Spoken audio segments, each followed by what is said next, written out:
welcome to the channel. As I told you, I will bring all those history from ancient to modern history.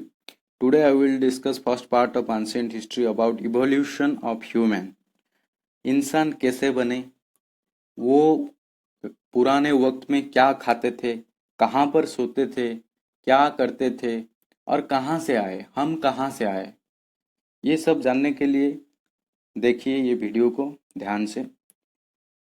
जो थे Charles Darwin, English man थे, England से थे।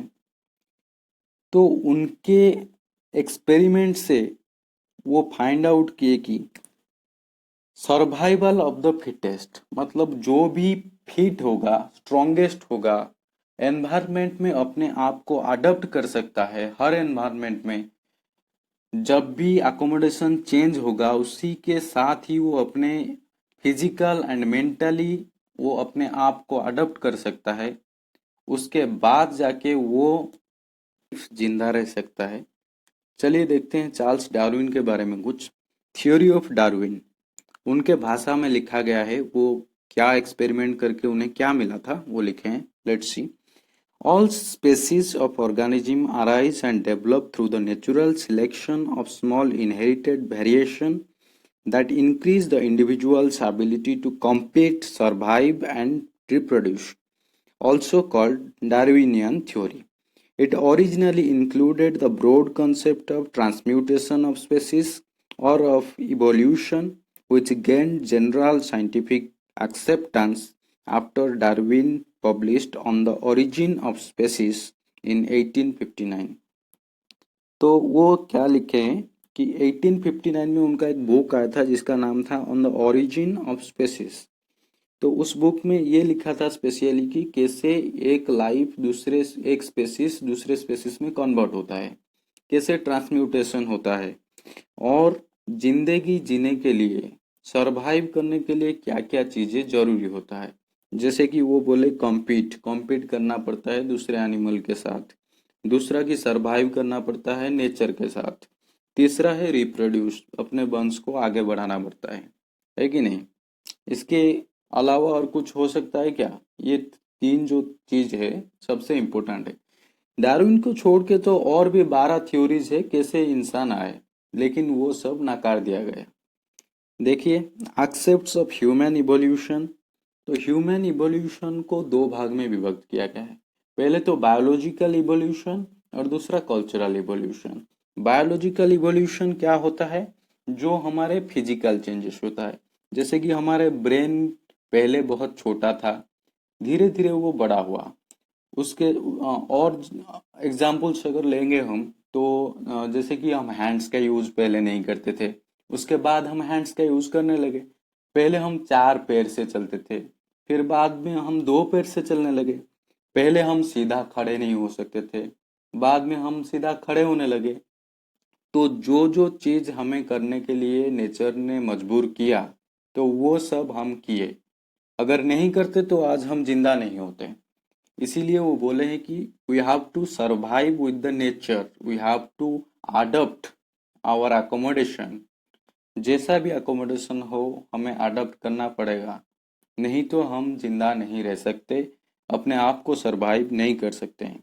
दूसरा जो है कल्चरल इवोल्यूशन। कल्चरल इवोल्यूशन का मतलब ये है कि लाइफस्टाइल, उनका लाइफस्टाइल कैसा था, धीरे धीरे उनका लाइफस्टाइल में क्या चेंजेस है। पहले वो कच्चा चीजें खाते थे, उसके बाद वो क्या किए, खाना को पका के खाने लगे, और वो बरियल्स करने लगे, डेड बरियल्स करने लगे। कोई मर जाता तो पहले फेंक देते थे, उसके बाद वो कोई मरता था तो उसका रिचुअल्स परफॉर्म करते थे, उसको दफनाते थे।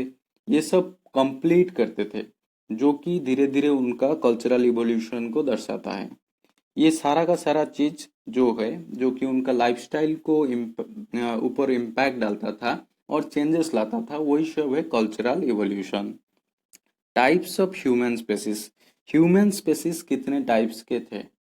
पहले तो जैसे कि आपको बोला कि उनका फिजिकल चेंजेस हुआ, छोटे मोटे चेंजेस होते होते वो उनका डीएनए पूरा चेंज हो गया, तो वो दूसरे दूसरे स्पेसिस में बदल गए। तो ह्यूमन स्पेसिस जो 4 टाइप्स के यहाँ पर दिया गया है, देखिए पहले सबसे पुराना जो है ऑस्ट्रेलोपिथेकस अफ्रीकानस, ये सिर्फ अफ्रीका में मिलते थे, अलग कोई भी कंटिनेंट में नहीं मिलते थे। इसका मतलब ह्यूमन का ओरिजिन लैंड जो है वो अफ्रीका है। उसके बाद धीरे धीरे वो माइग्रेट करने लगे। माइग्रेट करने के बाद वो जो एनवायरनमेंट में आए, जो एटमॉस्फेयर, जो अकोमोडेशन उनको मिला, उसी के हिसाब से उनके जो total body parts one by one changes होने लगे। इससे उनका एक दूसरा दूसरा स्पेसिस बन गया। तो होमो इरेक्टस दूसरा जो बना वो बना होमो इरेक्टस, जो कि अफ्रीका, एशिया एंड यूरोप में मिलते थे। उसके बाद जो है होमो सापियंस निएंडरथाल्स, वो एशिया, अफ्रीका एंड यूरोप में भी मिलते थे। उनके बाद जो लास्ट मॉडर्न ह्यूमन, वो थे होमो सापियंस सापियंस। वो हर कोई जगह में मिलने लगे, America, north America, south America, Australia, everywhere.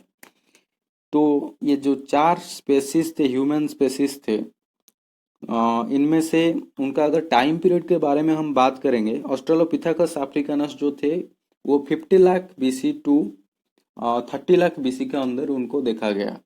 फिर उनके बाद जो होमो इरेक्टस आए वो 30 lakh BC to 1 lakh BC के अंदर देखे गए। उनके बाद जो निएंडरथालस आए वो 1 लाख बीसी टू 40,000 बीसी के अंदर देखे गए। उनके बाद आए Homo sapiens sapiens modern man, वो 40,000 BC to 40,000 BC to 1,000 BC के अंदर देखे गए, और फिर वो आज जो ह्यूमन है उनके स्पेसिस से बने हुए हैं। तो इनके जो मैंने जो बताया, इसका मतलब ये नहीं है कि ऑस्ट्रेलोपिथेकस सारे मर गए उसके बाद होमो इरेक्टस आया, ऐसा नहीं है। ऐसा नहीं है कि होमो इरेक्टस सारे मर गए उसके बाद निएंडरथाल्स आए, ऐसा बिल्कुल भी नहीं है। मतलब उनका भी कुछ बहुत कम लोग होंगे, और दूसरे साइड में ये इम्प्रूव हो रहे होंगे। म्यूटेशन के जरिए दूसरा स्पेसिस बन गया, और ये स्पेसिस धीरे धीरे कम होने लगे।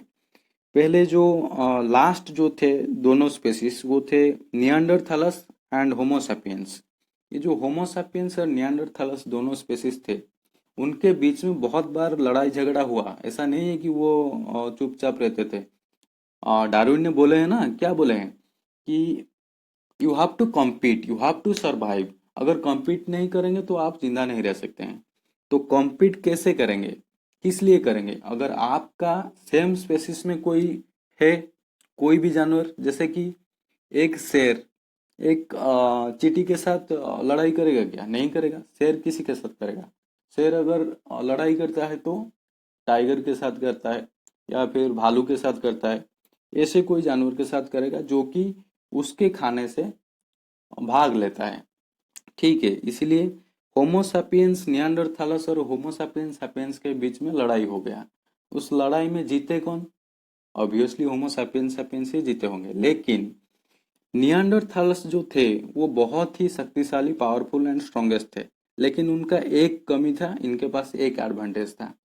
ये जो होमो सैपियंस थे उनके पास क्या एडवांटेज था? ये बात कर सकते थे, इसीलिए इनको कोई भी दिक्कत नहीं हुआ। वो अपने कमांड दे सके, आर्मी को ठीक से ऑर्गेनाइज कर सके, आराम से एक दूसरे को इंफॉर्मेशन शेयर कर सके, जिसके वजह से वो जीत गए।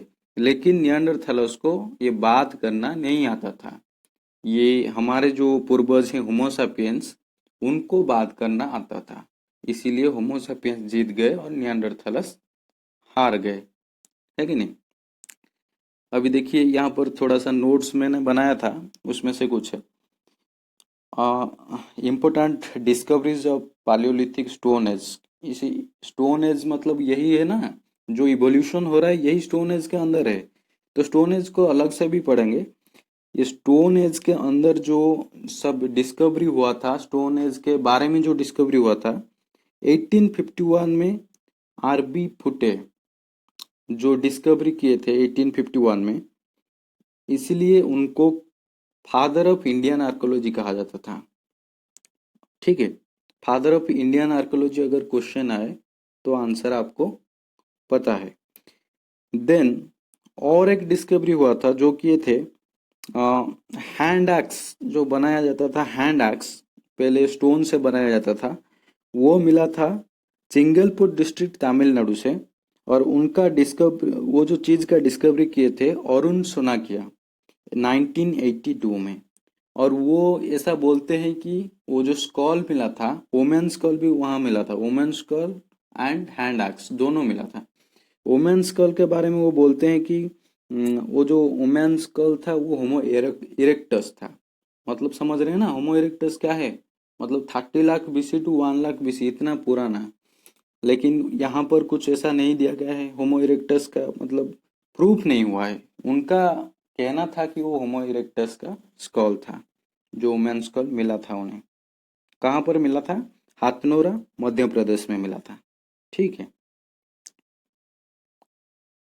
टाइप्स ऑफ ह्यूमन रेसेस, उसके बाद क्या हुआ कि जब होमो सैपियंस सैपियंस अलग हो गए, मॉडर्न ह्यूमन हो गए, तो उनको भी अलग अलग स्पेसिस में, सॉरी अलग अलग रेसेस में बांट दिया गया, जैसे कि उनके फिजिकल अपीयरेंस को देख के। अभी देख आप अगर न्यूज़ में अपडेट रहते होंगे तो आपको मालूम होगा अभी अमेरिका में क्या हो रहा है। तो यही सब है रेसिसिज्म, यहाँ से ही शुरू हुआ। मतलब फिजिकल थिंग्स को देख के ही बांट दिया। क्या यहाँ पर 3 टाइप्स का क्या क्या दिया गया है, देख देख लीजिए। जो भी है, पहला वाला है वो अमेरिका और यूरोपियन कंट्री के लोगों को बोला जाता था। और दूसरा वाला जो है वो चाइनीज और ईस्टर्न एशियन को बोला जाता था। और जो थर्ड वाला है वो अफ्रीकन लोगों को बोला जाता था। यहाँ से शुरू हो गया था रेसिसिज्म। ठीक है। उसके बाद इतना ही टॉपिक आज कवर करेंगे। नेक्स्ट टॉपिक में स्टोन एज का पूरा कंप्लीट करेंगे। Stone age 30 lakh BC to 1000 BC. उसके अंदर जो कल्चरल इवोल्यूशन हुआ था ह्यूमन का, और जो डिस्कवरीज हुआ था टूल्स का, और टूल्स का जो इम्प्लीमेंट हुआ था उनके बारे में भी जानेंगे।